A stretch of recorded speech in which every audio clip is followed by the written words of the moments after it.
Si Damon na lamang ang gising. You want to drink milk, baby? Masuyo niyang tanong. Umiling si Damon. Inayos nito ang kumot at tinignan siya ng mataman. I want to see you before I sleep. Marahan nitong saad. Nahiya na umamin. Ngumiti siya. Lumapit siya sa higaan ni Damon at tinalikan ang noon nito. You want me to read a book for you? Umiling ito. You are tired, mommy? Tinignan niya ng mataman ang mukha ni Damon. Parang pinipiga ang kanyang puso. Naalala niya ng birthday niya na umiyak siya sa harap ni Athena at Damon. Dahil napansin niyang kaibahan ng dalawa. Medyo hawig sa kanya si Athena, samantalang si Damon, pamilyar ang mukha, ngunit kakaibang hubog ng ilong. Ang kapal ng kilay at ang mapanuring mga mata.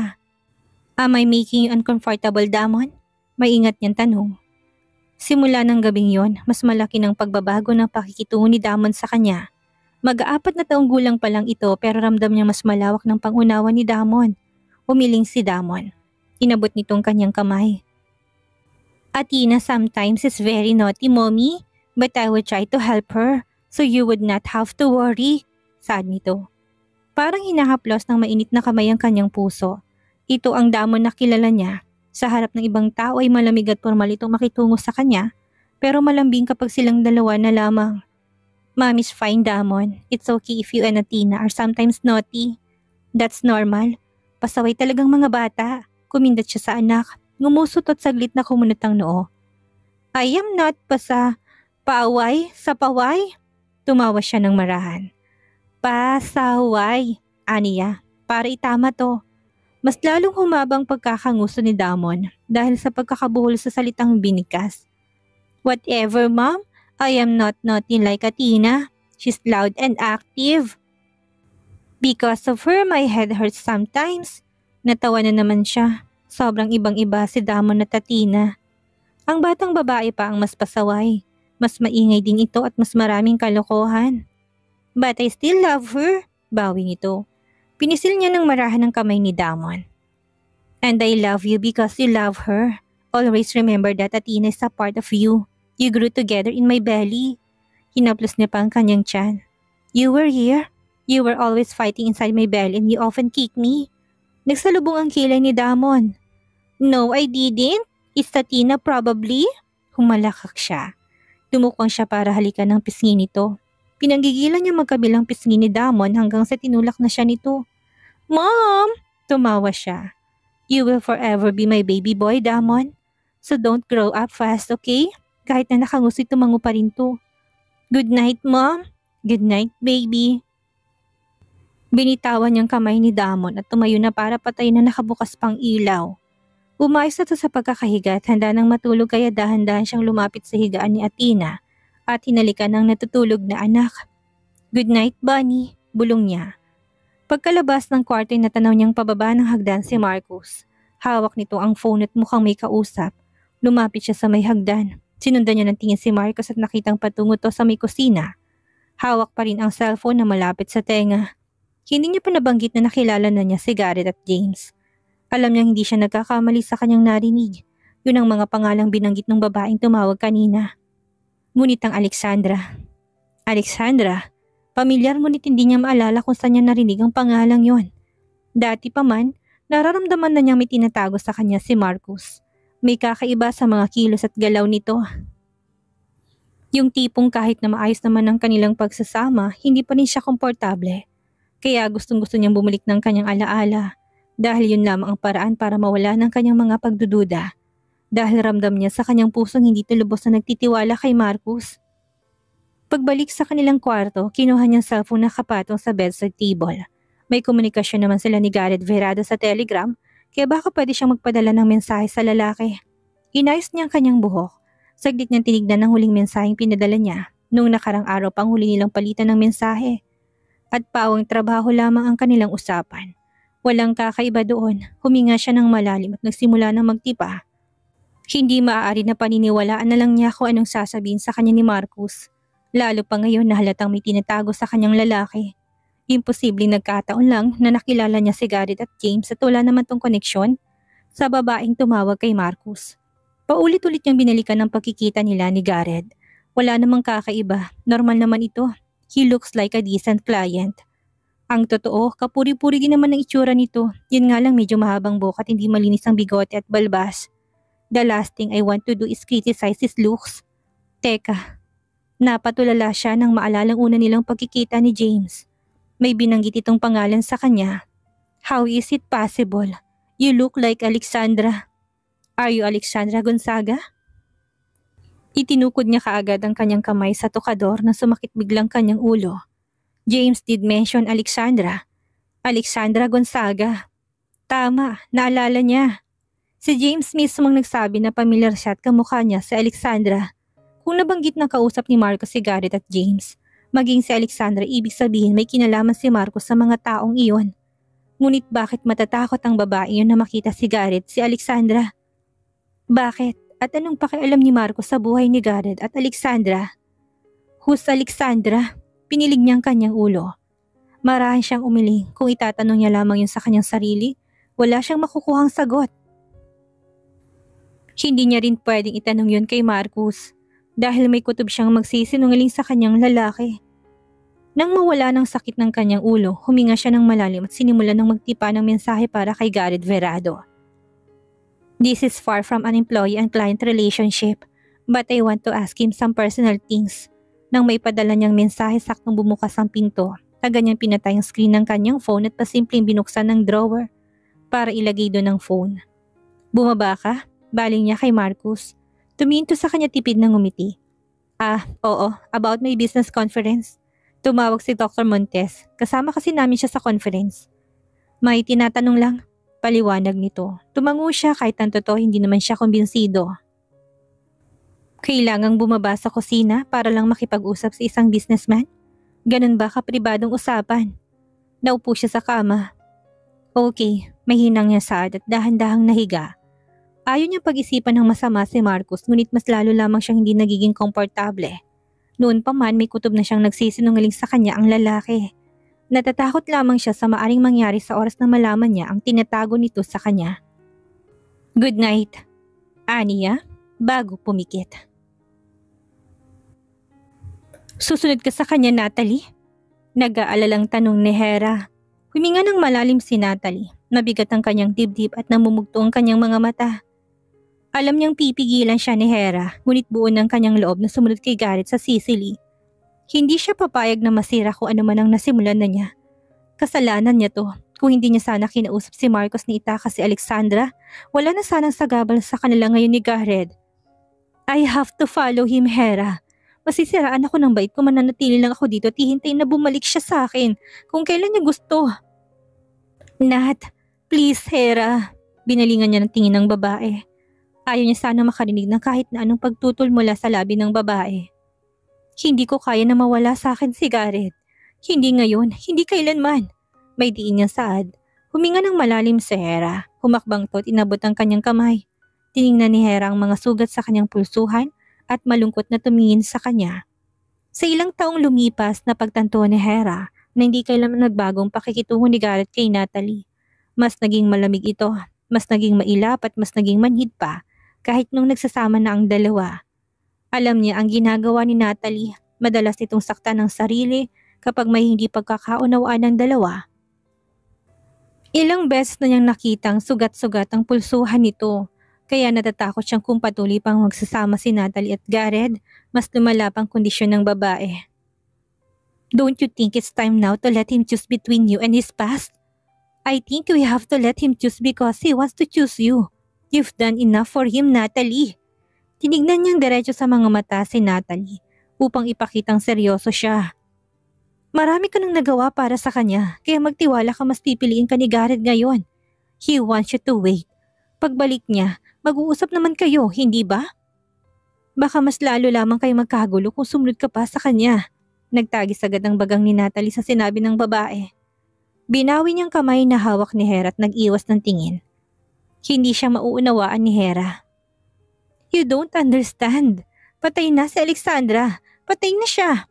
Matagal nang inilibing ang babaeng yun, pero bakit pakiramdam ko hanggang ngayon nagmumulto pa rin siya at ayaw kaming tigilan ni Garrett? Matalim niyang tinignan si Hera nang ibalik niyang tingin sa babae. Tingin mo ba, Hera, pipiliin niya pa rin ako kapag nalaman niyang buhay ang babaeng yun? Tingin mo ba babalik pa siya sa akin kapag makita niya ulit si Alexandra? Hindi. Hindi niya na ako babalikan. Mas pipiliin niya si Alexandra. Mas pipiliin niyang malanding yun kumpara sa akin. Pumatak ang luha ni Natalie. Sobrang sikip ng kanyang dibdib. Ilang araw na siyang hindi makatulog ng maayos dahil sa maraming iniisip. Hindi niya makontak si Gareth kahit pag gumamit siya ng international call. Hindi niya pa rin makausap si Gareth. Mukhang tuto pa rin itong sinabi sa kanya na mag-uusap lang sila kapag bumalik na ito ng Pilipinas. Pero kailan? Araw-araw siyang naghihirap at nalulunod sa maraming iniisip. Para siyang mamamatay sa sakit sa tuwing naiisip na kailangan niya pang maghintay ng ilang araw bago makita at makausap ang lalaki. Isa pa, paano niya magagawang kumalma kung nasa Sicily si Gareth? Sa parehong bansa kung nasaan si Alexandra. Bibinaba niyang maleta, nakaimpake na siya tanda ng umalis. Pero hinawakan ni Hera ang kanyang braso. Natalie, please, kung susunod ka kay Gareth, mas magiging magulo lamang kayo. Hintayin na lang natin siya. Let me go, Hera. Binaklas niya ang kamay ni Hera na nakahawak sa kanya.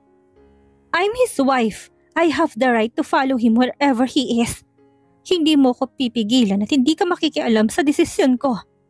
Marasa nagbuntong hininga si Hera. Pumikit ito saglit at nang nagmulat ay namumulan ng mga mata. I help you to get rid of Alexandra because that's the only way for you to win. Your love for Gareth. Gusto kong maging masaya ka. Pero sa nakikita ko ngayon, hindi ka kailanman naging masaya sa piling ni Gareth. Pinakasalan ka niya, oo, pero hindi ka naman niya itinuring na parang asawa. He's obviously an asshole who's trying to take responsibility without actually giving a shit. Hindi pa ba sapat ang ilang taon na sinasaktan ka lang ni Gareth? Hindi mo pa ba makita na hindi ka niya kayang mahalin? Na nagpapakatanga ka lang, kaya tumagal kayo ng ilang taon? How dare you! Dahil sa bugso ng damdamin, hindi na napigilan ni Natalie ang kanyang sarili at malakas na dumapo sa pisngi ni Hera ang kanyang palad. Buong puwersa yun na nagbaling sa kabilang direksyon si Hera. Wala kang alam! Wala kang karapatan na pagsabihan ako ng ganyan! Nagtatagis ang bagang nasaad niya habang dinudurong babae. Nagdidilim ang kanyang paningin dahil sa matinding galit. Nagawan ko ng paraan na makuha si Gareth. Kaya ngayon, magagawa ko rin na pabalikin siya sa akin. I could do so much more, Hera. Wala akong pakialam kung hindi ako mahal ni Gareth. Kung hindi niya ako kayang mahalin, I want him for myself. Ako at ako lang ang may karapatan na umangkin sa kanya. Akin siya, Hera. Akin lang. Agad siyang tumalikod at hinilang kanyang maleta. Bigong sumunod ng tingin si Hera sa kanyang likod. Tumulong mga luha ni Hera at marin ay tinikom ang mga labi. Obsession is like a pill that would eventually kill us. Malungkot niyang bulong sa hangin. Umaasang marinig pa yon ni Natalie. Bago sumakay ng eroplano, sinubukang muli ni Natalie na tawagan si Marcus. Isa pang lalaking yun, napakawalang kwenta. Kung siyang nasa kalagayan ni Marcus at kung si Gareth ang nawala ng alaala, sisiguraduhin niyang hindi na makakaalala si Gareth. Kahit sa pinakadulong bahagi ng mundo, itatago niya si Gareth para lang hindi tumahanap ni Alexandra. That's stupid, Marcus. Wala ba siyang isip at hindi na lang kalad ka rin paalis ng Sicily kanyang asawa? Galit na bulong ng kanyang isip. Ilang missed call na ang nagawa niya, ngunit bigo pa rin siya. Anong oras na ba ngayon sa Sicily at hindi man lang sumasagot si Marcus? Padabog niyang hinilang mga maleta na marinig aalis ng eroplanong sasakyan. Mabilis siyang nagtipa ng mensahe dahil alam niyang hindi na siya maaring gumamit ng telepono habang nasa himpapawid ang eroplano. To Marcus. I'm going to Sicily. Huwag mo nga hayaan na makalabas ng bahay niyo si Alexandra. Do something before it's too late. Magkita tayo pagdating ko dyan. Umikot ang kanyang mga mata. Ilang beses na silang nakita ni Marcus ngunit yun ay para tulungan to sa negosyong bumabagsak na dahil sa kagagawa ni Gareth. Milyon-milyon ang na-invest niya sa lalaki. Maging ang bahay, mga sasakyan at pera nito sa Sicily galing pa sa kanya. Kung sana hinayaan na lang niyang mamatay si Alexandra, hindi na sana siya namumroblema ngayon. This is Hera's fault anyway. Si Hera ang dahilan kung bakit aksidenteng nalaman ni Marcos ang pagkakadukot kay Alexandra. Samantala, maagang bumangon si Bella kinabukasan. Mas nauna pa siyang bumangon kaysa kay Marcus. Mabilis na hinilang drawer at tinanap ang kanyang cellphone. Tinignan niya kung may mensahe siyang natanggap mula kay Gareth. Umagang-umagi aligaga na siya dahil doon. Ilang segundo lang nakatanggap nga siya ng notification galing sa Telegram. Gareth Verado, I'll pick you up the same place we had lunch with Kate and Cadmus. We need to talk. Yun ang reply ng lalaki. Bumundol lang kanyang kaba sa simpleng mensahe lamang na yon. Muli niyang tinignan ang mensaheng pinadala niya kagabi kay Gareth.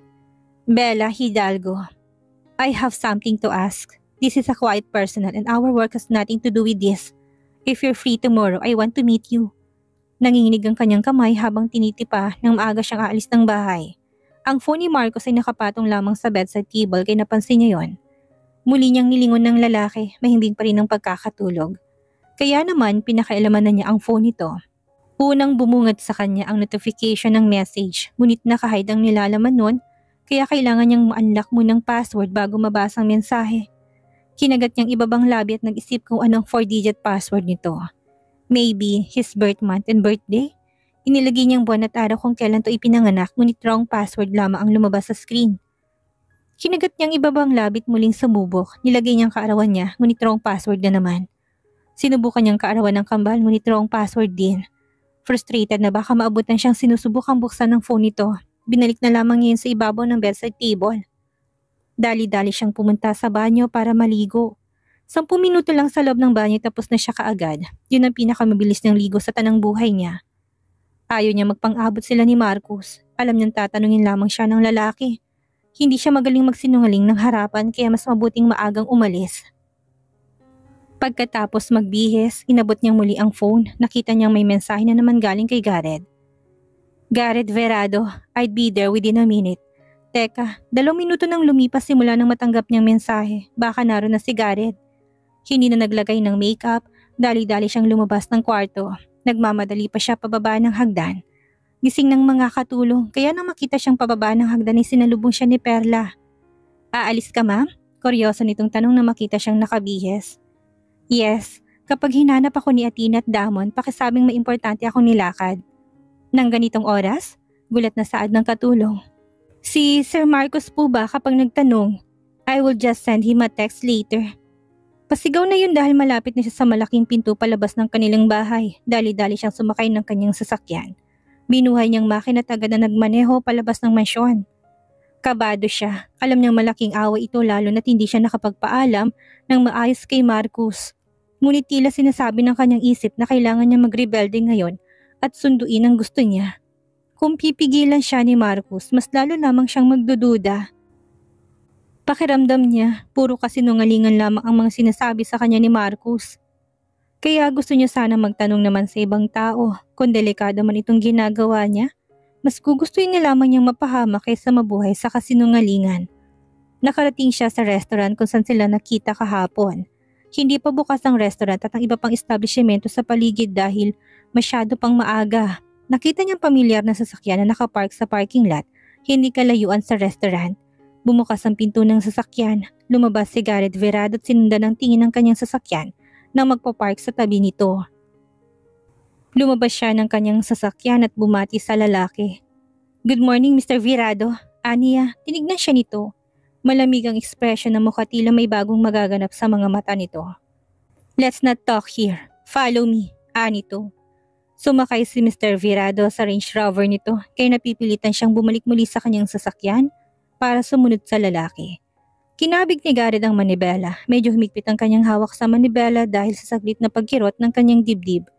Hindi siya nakatulog ng maayos dahil sa mga revelasyong natanggap kagabi. At sinundan pa yon ng mensahe ni Alexandra na gusto nitong makipagkita sa kanya dahil may tatanong ang babae.